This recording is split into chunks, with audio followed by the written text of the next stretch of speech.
Day 13 of learning German without memorizing words. Today I'm showing you ghost prefixes, the ultimate shortcut to 10x your vocabulary overnight. German loves taking one basic verb and slapping tiny words like mit, ab, or aus onto it to completely change what it means. It looks terrifying, but it's just a trick. Remember, day 2. These prefixes are ghosts. They untether and float to the absolute end. Let's use a word Germans actually stole from English, to check. To inspect something is abchecken. Mutated. I check the situation. AB.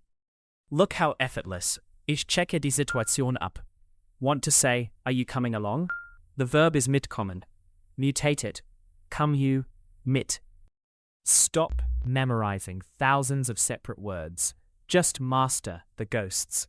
Hit follow for day 14, where we look at the aggressive German command hack.